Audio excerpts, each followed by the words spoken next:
اعوذ باللہ من الشیطان الرجیم بسم اللہ الرحمن الرحیم۔ ایک پورا ایک طبقہ ہے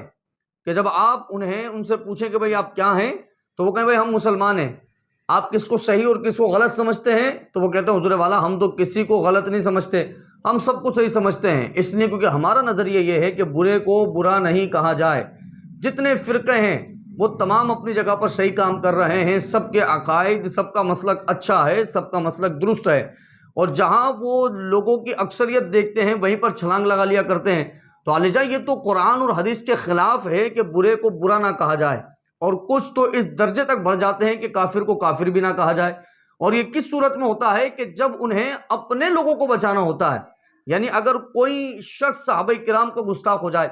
کوئی اہل بیت کا گستاخ ہو جائے، کوئی میرے آقا کا گستاخ ہو جائے، تو علماء جب اس کا حکم بیان کرتے ہیں نا کہ اس پہ حکم یہ لگتا ہے، تو وہ اس کو اس حکم سے بچانے کے لیے لوگوں کو یہ ذہن دیا کرتے ہیں کہ بھئی سامنے والا کتنا ہی برا کیوں نہیں ہے، اسے برا نہیں کہا جائے، اس لیے کیونکہ برے کو برا نہیں کہا جا سکتا، برے کو برا کہنا غلط ہے۔ تو میرا عزیز دوستو، آپ قرآن کریم فرقان حمید کا مطالعہ کریں، اور قرآن کریم فرقان حمید میں سورہ قلم اٹھائیں اور دیکھیں کہ ولید بن مغیرہ کہ جس نے آقا کریم صلی اللہ تعالیٰ علیہ وآلہ وسلم کی معاذ اللہ چغلی کی، تو میرے رب نے اس کے 10 برے اوصاف کو سورہ قلم کے اندر ذکر فرما دیا، اور فرما دیا عُتُلٍ بَعْدَ ذَلِكَ زَنِيمٍ، کہ اس کی حال تو یہ ہے کہ وہ ولید بن مغیرہ حرام کی پیداوار ہے۔ تو برے کو برا کہنا، اس کی برائیوں کا ذکر کرنا اس صورت میں کہ جب وہ محبوب کا گستاخ ہو رہا ہے، یہ میرے رب کا طریقہ ہے۔ اور آپ سورہ بقرہ میں چلے جائیں تو اللہ رب العزت ایک کے بعد ایک منافقین کی نشانیاں بیان کر رہا ہے،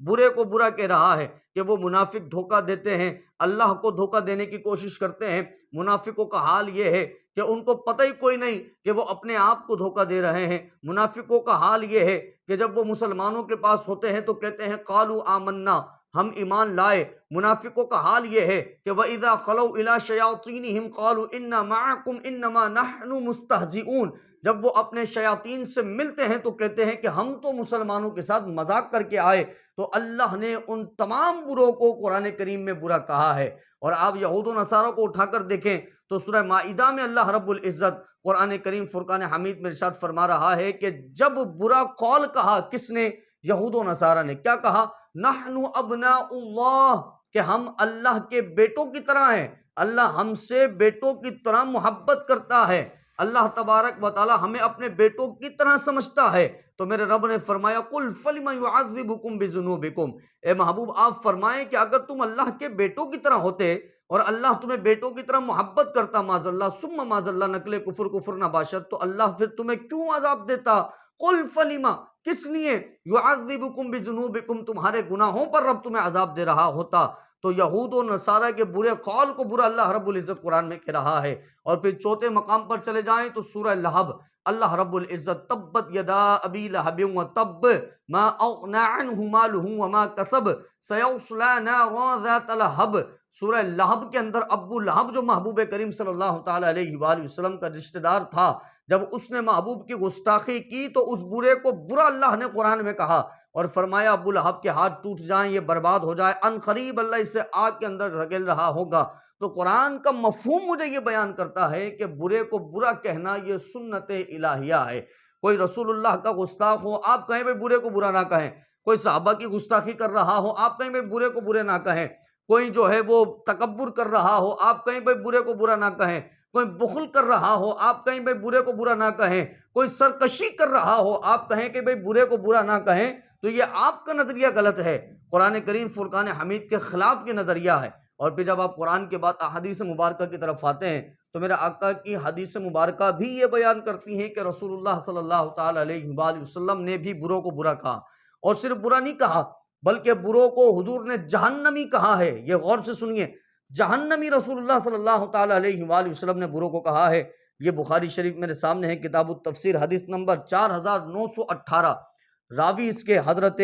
حارث بن وہب رضی اللہ تعالیٰ عنہ ہیں۔ فرماتے ہیں کہ میں نے رسول اللہ صلی اللہ تعالی علیہ وآلہ وسلم سے سنا ہے تو حضور نے فرمایا کہ الا اخبرکم باہل الجنہ، کیا میں تمہیں اہل جنت کی خبر نہ دوں، جنتیوں کی خبر نہ دوں؟ حضور نے فرمایا جنتی وہ ہیں کہ جو اللہ کی بارگاہ میں اتنے مقبول ہوتے ہیں کہ اگر وہ کسی کام پر قسم کھائیں تو اللہ ان کی قسموں کو پورا کر لیتا ہے۔ اب اگلا جو ہمارا موقف ہے کہ میرے آقا نے فرمایا الا اخبرکم باہل النار کل عتل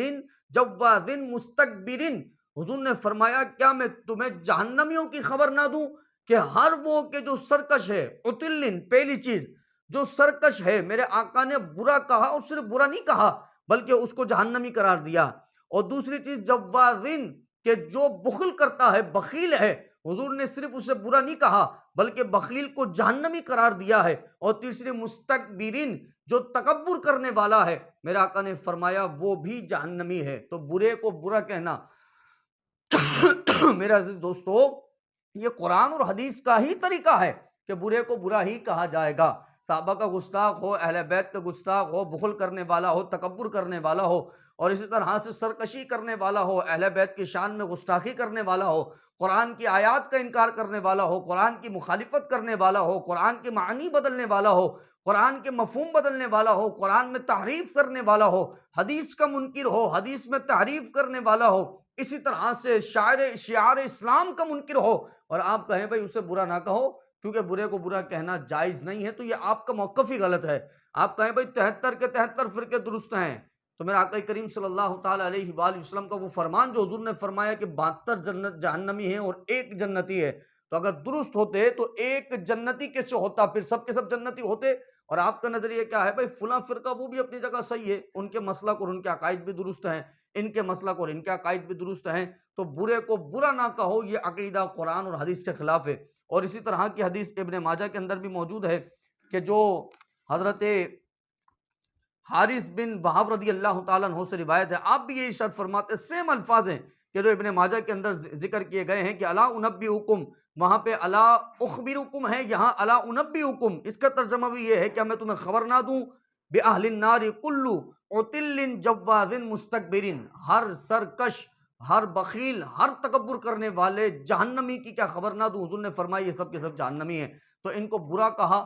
آقا کریم صلی اللہ تعالیٰ علیہ وآلہ وسلم نے، کافروں کو برا کہا اللہ رب العزت نے، کافروں کو جو ہے ان کی مذمت میں پوری پوری سورہ مبارکہ، پوری پوری آیات اللہ رب العزت ایک کے بعد ایک نازل کرتا رہا، یہ سنت الہیہ ہے۔ تو میرا عزیز دوستو قرآن کریم، فرقان حمید اور حدیث کے مفہوم کے مطابق میں مجھے یہ پتہ چلتا ہے کہ صلح کلیت کا جو قائل ہے وہ غلط عقیدے کا رکھنے والا ہے، غلط نظریہ رکھنے والا ہے، غلط راہ پر چل رہا ہے کہ بھائی سب صحیح ہیں، کسی کو غلط نہ کہو، سب درست ہیں، ہم صرف مسلمان ہیں۔ علی جان پھر آپ نے علم حاصل نہیں کیا ہے، حقیقت یہ ہے اہل علم میں آپ نہیں بیٹھے، آپ نے قرآن نہیں پڑھا ہے، آپ نے احادیث مبارکہ نہیں پڑھی ہیں۔ اگر آپ کو پتا ہوتا تو آپ کو یہ پتا ہوتا کہ جو برا ہے اس کو برا ہی کہا جائے گا، اس کو اچھا نہیں کہا جائے گا۔ تو کوئی صلح کلیت کا قائل ہو اور یہ کہے میرے نزدیک تو سب صحیح ہیں، میں کسی کو برا نہیں کہتا، میں کسی کی دخل اندازی نہیں کرتا، میں کسی کو یہ نہیں ٹٹولتا کہ اس کے پیچھے نماز ہوگی کہ اس کے پیچھے نماز نہیں ہوگی، آپ کو ٹٹولنا پڑے گا، اس کے عقائد و نظریات کو دیکھنا پڑے گا، اگر وہ برا ہے تو اس کو برا کہنا پڑے گا۔ اگر آپ برا نہیں کہیں گے تو مجھے بتائیں نا، پھر تو دھڑلے سے لوگ صحابہ کرام کی گستاخی کرتے رہے اور پھر اہل بیت کی گستاخی کرتے رہے، انہیں تو پتا ہے کہ ہمیں کوئی برا کہنے والا کوئی نہیں، رسول اللہ کی شان میں گستاخی کرتے رہے، انہیں پتا ہے کہ ہمیں کوئی برا کہنے والا کوئی نہیں، تو یہ تو نظریہ پھر خراب ہوگا اور امت میں فساد ہوگا، اور ویسے ہی امت میں اتنا فساد ہو رہا ہے، تو یہ نظریہ رکھنا کہ سب صحیح ہیں، کسی کو غلط نہ کہو، میں نے آپ کو بیان کر دیا ہے، یہ نظریہ قرآن کے بھی خلاف ہے، یہ نظریہ حدیث سے مبارکہ کے بھی خلاف ہے۔ ایک حوالہ میں نے آپ کو بخاری سے پیش کر دیا ہے اور ایک حوالہ ابن ماجہ سے میں نے آپ کو پیش کر دیا ہے کہ حضور والا جو برا ہے اسلام اسے برا ہی کہتا ہے، اس میں جو برائیاں ہیں اسلام اس برائی کا ذکر ہی کرتا ہے۔ وہ صحابہ کا گستاخ ہے، اسلام اسے برا کہتا ہے، اہل بیت کا گستاخ ہے، اسلام اسے برا کہتا ہے، حضور کا گستاخ ہے، اسلام اسے برا کہتا ہے، حدیث کا منکر ہے، اسلام اسے برا کہتا ہے، حدیث میں تحریف کرتا ہے، اسلام اسے برا کہتا ہے، قرآن کی آیات میں رد و بدل کرتا ہے، اسلام اسے برا کہتا ہے، شاعر اسلام کا انکار کرتا ہے، اسلام اسے برا کہتا ہے، شاعر اسلام کا مذاق اڑاتا ہے، اسلام اسے برا کہتا ہے۔ ہر وہ چیز جو دین اسلام کا حسن ہے اس میں کسی بھی طرح کی کوئی کوتاہی کرتا ہے، مذاق کرتا ہے یا انکار کرتا ہے، اسلام ہر اس فرد کو برا کہتا ہے۔ یہی عقیدہ ہے، یہی نظریہ ہے کہ جو قرآن اور حدیث کے مطابق ہے، تو قرآن اور حدیث کے مطابق اپنا نظریہ کرے تاکہ اللہ رب العزت دونوں جہاں میں رحمتیں برسائے، اور برکتیں برسائے۔ اللہ ہم سب کو عمل کی توفیق نصیب فرمائے، آمین بجاہ نبی الامین صلی اللہ علیہ وآلہ وسلم۔